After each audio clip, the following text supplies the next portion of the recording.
Esta é a história do dia da Rádio Observador. O que falhou nas secretas israelitas?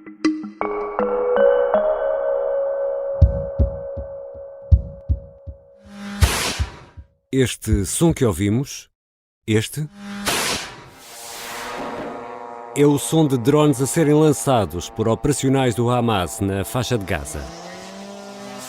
Alguns destes pequenos aparelhos, que se parecem com minúsculos aviões daqueles que se usam no aeromodelismo, tinham no sábado uma missão muito específica: destruir as comunicações das torres de vigilância na fronteira entre a faixa de Gaza e Israel. Israel, que gasta milhões e milhões de euros todos os anos em tecnologia de espionagem e em armamento. Afinal, o que falhou para permitir aos operacionais do Hamas atravessar uma fronteira que se imaginava intransponível? Vou conversar com Paulo Batista Ramos, professor de Relações Internacionais da Universidade do Minho e especialista em segurança.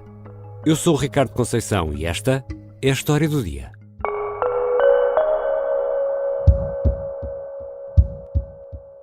Bem-vindo, professor Paulo Batista Ramos. Muito obrigado, Ricardo, pelo convite. Quando pensamos em secretas ou serviços de informações israelitas, pensamos por regra em Mossad, na Mossad. É a Mossad que também atua a nível interno em Israel ou é outra agência ou organização? Realmente não é a Mossad que atua ao nível interno. A Mossad é o serviço civil externo, digamos assim.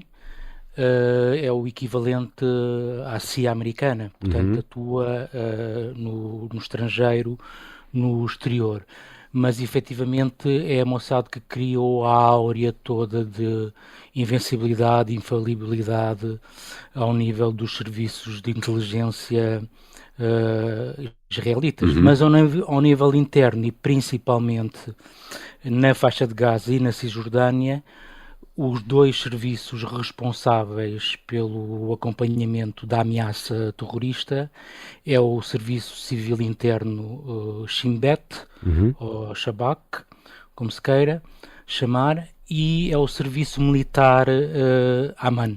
Portanto, são esses os dois serviços responsáveis, digamos assim, por monitorizar e acompanhar e detectar e eliminar ameaças na faixa de Gaza em concreto. E o professor falava dessa aura que têm os serviços secretos israelitas, ou serviços de informações.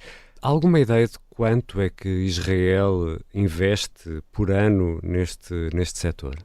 Os orçamentos são normalmente secretos nestas áreas, mas nós podemos estimar que Israel deve investir só nos serviços civis, portanto Shin Bet e Mossad, qualquer coisa como 2.500 mil milhões de dólares. Portanto, mais ou menos o equivalente ao orçamento do nosso Ministério da Defesa Nacional. E como é que se reúnem informações? No nosso imaginário há sempre um operacional cheio de gadgets infiltrado, neste caso no Hamas ou em Gaza, mas não é só assim, ou é? Diríamos que não é bem assim. Portanto, o James Bond é um pouco um mito, não é? Principalmente a parte feminina. Mas na prática e na realidade não há elementos dos serviços infiltrados. Essa ideia do agente infiltrado na prática não existe. O que os serviços tentam fazer é recrutar elementos, neste caso no seio do Hamas, ou na faixa de Gaza, ou noutras organizações inimigas do Hamas, como a Fatah, por exemplo, que é o grupo, terrorista afeto à autoridade palestiniana, e esses agentes, ou fontes humanas, como são chamados, entre nós, os ingleses chamam-lhe assets, portanto esses ativos, são esses que, ao fim e ao cabo, servem os serviços de informações, portanto não são oficiais de informações que eles próprios infiltram os serviços. Seria demasiado perigoso e seria quase impossível. E depois há também análise, ou não? Sim. Portanto, esta é a parte da pesquisa, da recolha de informações, e depois essas informações vão chegar, digamos, à secretária do analista, que tem que triar, comparar, validar, verificar se todas essas informações são fidedignas, são robustas, são corretas, ou se não passam de informação falsa, que os serviços também muitas vezes são alimentados por informação falsa, por engodos, por informação que tenta encobrir, digamos assim, o que está realmente a passar, e portanto cabe, digamos assim, o papel dos analistas em separar o trigo do joio, a verdade da mentira, e tentar construir o puzzle das informações. O que eu estava a dizer é que hoje em dia, já há mais de uma década para cá, os serviços de informações israelitas, os internos, portanto Shin Bet e Amman, têm apostado muito e têm confiado muito a recolha e a pesquisa de informações à componente tecnológica, à componente digital. E, portanto, eles têm um sistema... A vigilância eletrónica. Exatamente, de vigilância eletrónica de vários tipos, multicamadas, multiferramentas, tanto ao nível aéreo como câmaras no famoso muro inteligente ou smart wall, como lhe chamam os ingleses, em torno de Gaza. E já vamos falar dele mais em pormenor. E, portanto, eu diria que nos últimos anos tem apostado e tem confiado muito a sua monitorização da ameaça que vem, neste caso concreto estamos a falar da faixa de Gaza, nesse aparato tecnológico digital. E o Hamas, nos últimos meses, eu diria até muitos meses, e tendo responsabilidade política na governação da faixa de Gaza, foi dando sinais de pacificação. E há pouco o professor falou aí de engodo. Isto poderia ser realmente um engodo para preparar o caminho para o que aconteceu no sábado? Enfim, há quem diga que sim, que uma das explicações será essa. Para ser mais preciso, desde 2021, desde maio de 2021, quando foi, digamos, o último conflito bélico aberto entre Israel e o Hamas, e como desde então tem vigorado um cessar-fogo informal, digamos assim, o Hamas nunca mais voltou a disparar foguetes, rockets, criou-se, digamos assim, na elite política e talvez no establishment securitário israelita, criou-se uma falsa noção de que o Hamas estaria interessado na paz e estaria disposto a partir a qualquer dia para negociações, tal como aconteceu com o LP e depois a autoridade palestiniana. Sendo que o Hamas tem na sua carta ou manifesto fundador, de 1988, como principal objetivo a destruição e aniquilamento do Estado de Israel e a implementação no território da Palestina de um Estado Islâmico, de um califato. O Hamas, ao longo das últimas décadas, nunca tinha dado nenhum sinal, nunca tinha dado nenhuma indicação que estaria a tentar trilhar outros caminhos. Mas nos últimos 2 anos, devido, digamos, à ausência de ações mais violentas do Hamas em relação a Israel, talvez também devido à sua cúpula estar sediada, protegida no santuário de Doha, não é? Protegida pelo regime do Qatar em Doha, talvez tenha criado a noção que estavam contentes e agradados, confortáveis com a sua nova vida faustosa e, portanto, talvez houvesse aqui uma mudança de rumo do Hamas. Por outro lado, o Hamas também dava sinais de algumas debilidades económicas. Os israelitas abriram, em parte, as fronteiras de Gaza, permitindo a cerca de 18 mil habitantes de Gaza trabalharem em Israel e, portanto, eles estavam convencidos que estes incentivos económicos, digamos assim, estavam a contribuir para uma eventual mudança de atitude e de comportamento do Hamas a caminho da pacificação. Já voltamos à conversa com o professor Paulo Batista Ramos, especialista em relações internacionais, e temos ainda a grande pergunta, afinal, o que falhou? As pessoas iam para lá jogar a dinheiro. Eu vi lá uma roleta. Este é o Encantador de Ricos. É a história de como Pedro Caldeira, o maior corretor da Bolsa Portuguesa, seduziu a alta sociedade dos anos 80 e perdeu os milhões que lhe confiaram. Eles estavam em choque. Aquilo foi quase como uma bomba, não é? Uma série para ouvir em 6 episódios que faz parte dos Podcast Plus do Observador. É narrada por mim, São José Correia, com banda sonora original de The Legendary Tigerman. Os Podcast Plus do Observador têm o apoio da Onda Automóveis. Regressamos à conversa com Paulo Batista Ramos, professor de Relações Internacionais da Universidade do Minho, especialista em segurança. Professor, Israel investiu e muito, já o explicou, em tecnologia. Neste caso, tecnologia vídeo e armas de controlo à distância que foram colocadas na fronteira da faixa de Gaza. Ora, os drones do Hamas fizeram algo aparentemente simples, que é cortar a comunicação entre as torres de vigilância e os quartéis, ou seja, algumas unidades israelitas, pelo que sabemos hoje, nem perceberam que estavam a ser invadidas.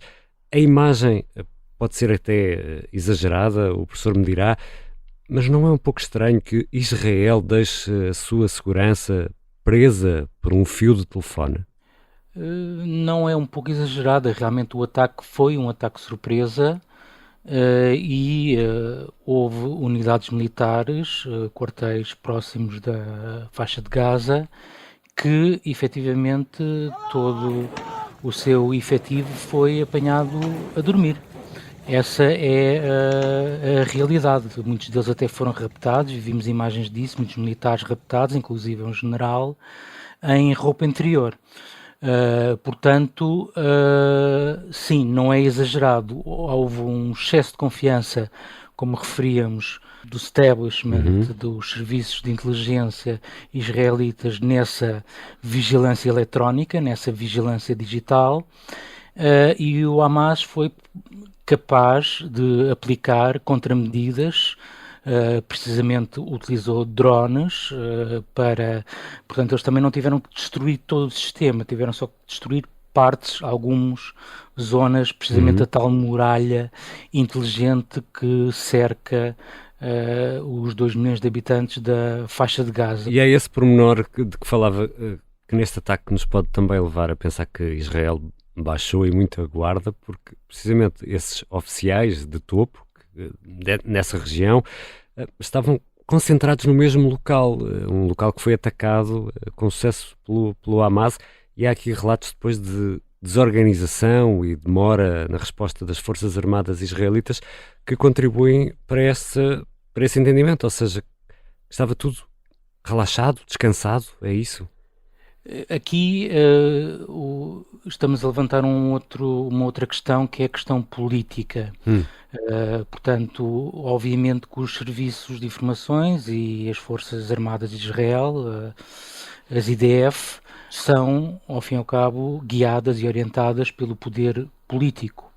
E o que se passava em Israel nos últimos meses, anos, com o governo de Benjamin Netanyahu, era instruções para que essas Forças Armadas estivessem mais focadas no que se passava na Cisjordânia, em proteger os colonatos da Cisjordânia, e, portanto, era aí que estava a maioria das Forças Armadas que estavam no ativo, não é? Que não estão na reserva, e a zona em torno da faixa de Gaza foi deixada um pouco desprotegida, tirando a famosa cúpula de ferro que está um pouco espalhada por todo o território e na qual os israelitas também confiam que efetivamente é um sistema muito eficaz e que reagiu bem, digamos assim, até ao ataque do Hamas. Apesar de ser um ataque massivo em termos de foguetes, o sistema reagiu muito bem. É um sistema automático que funciona com inteligência artificial, enfim, tem sensores, radares, etc.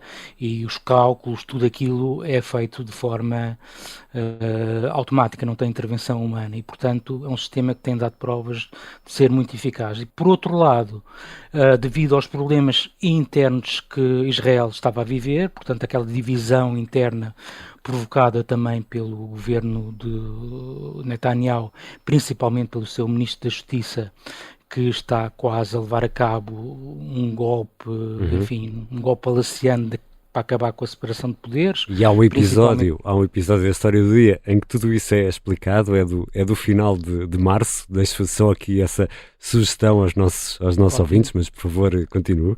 Então eu escuso também de entrar em muitos detalhes, mas enfim, que estava a levar ao fim da separação de poderes, especialmente o controle do poder judicial por parte do poder político, e havia muitos elementos das Forças Armadas, das Forças e Serviços de Segurança que estavam a participar nas manifestações, também se juntaram aos manifestantes contra o governo do Netanyahu.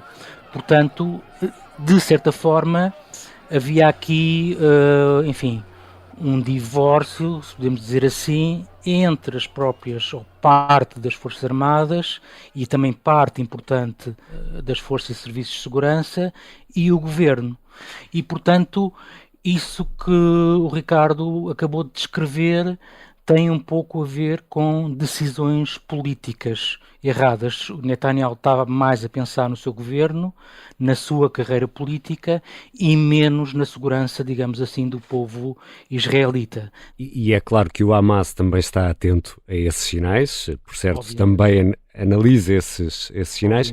E o que é que este ataque nos diz sobre a capacidade de organização e também de armamento do Hamas? Aqueles drones cujo som ouvimos no arranque deste episódio da História do Dia não se compram propriamente na internet, espero eu. Não se comprou na internet. Esse é realmente uma das grandes questões de como é que o Hamas planeou este ataque tão meticulosamente e sendo um ataque massivo, em 4 frentes e com fases, etc. Tudo muito bem planeado e com equipamento fora do comum. Portanto, nunca se tinha visto praticamente o Hamas a utilizar drones. Foi o Hamas que fez, foi o seu comando militar, o tal Mohammed Deif, que planeou, orquestrou, elaborou, imaginou todo este ataque, ou teve apoio externo? Já falámos aqui do Qatar, que acolhe a cúpula, digamos assim, a cúpula política e também parte da cúpula militar do Hamas. Eu lembro só a eliminação de um dos comandantes das brigadas Al-Qassam do Hamas em 2010, precisamente em Doha, no Qatar. Pensa-se por parte da Mossad. Sabemos que a Turquia também tem boas relações com o Hamas e também apoia o Hamas, ao fim e ao cabo, aqui no contexto da própria Irmandade Muçulmana, da qual o Hamas brotou, e também o Irão. O Irão também, praticamente desde o início, não bem desde o início do Hamas, mas desde o início dos anos 90, que tem relacionamento próximo com o Hamas. E, portanto, é natural, muito natural, que o Hamas tenha tido apoio de forças externas para preparar todo esse material e mesmo para o planeamento. É muito difícil um indivíduo, o comandante militar do Hamas, das Brigadas Al-Qassam, que está acossado, que é procurado, que é um dos homens mais procurados de Israel, é muito difícil para ele comandar as tropas, ter contactos, ter reuniões. São precisas comunicações, não é? Ordens. Exatamente. Basta pensar no Bin Laden e no Al-Zawahiri, que sucedeu ao Bin Laden à frente da Al-Qaeda, portanto eles viviam quase reclusos, não é? Por exemplo, os drones são drones que são uma cópia dos drones israelitas.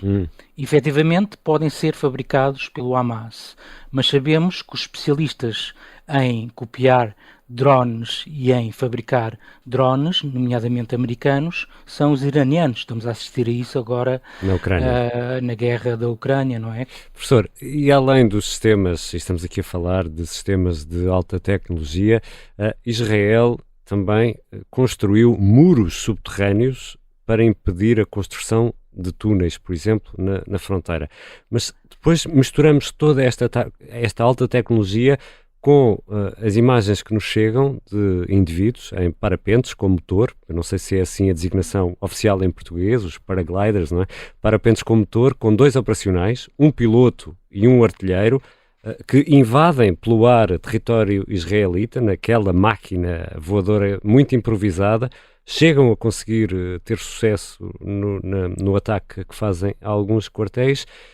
E tudo isto junto, e aqui chegados, professor Paulo Batista Ramos, do lado israelita, o que é que falhou? Pois, essa é a pergunta que agora ninguém sabe responder de forma cabal. Julgo que irá haver uma investigação mais tarde. Tudo o que agora nós podemos fazer será um pouco especular com a informação que nos chega de Israel. Mas já agora, os paramotores, acho que também se pode chamar assim, os parapentes, era relativamente fácil de disfarçar. Eu posso abrir uma empresa de turismo na faixa de Gaza, que pode oferecer parapente, paramotores, balões, passeios de balão, surf, etc. E essa empresa pode-me servir de cobertura, precisamente, para futuros ataques. E, portanto, tudo isto pode ser observado pelos serviços de inteligência israelitas e eles não têm ali nenhum indício que aquilo não seja uma empresa de turismo. Portanto, isto é uma forma ardilosa que o Hamas poderia utilizar, criando uma empresa de turismo e providenciar passeios que eu sei que existiam, que existia precisamente na faixa de Gaza. Até diplomatas ocidentais chegaram a utilizar estes paramotores para dar passeios pela faixa de Gaza. Agora, é muito mais do que isso. Realmente há muros inteligentes, há sensores enterrados no solo para detectar a construção de túneis, há câmaras que fazem reconhecimento facial, há radares que detectam movimentações das comunicações, telemóveis, etc., tudo que é eletrónico.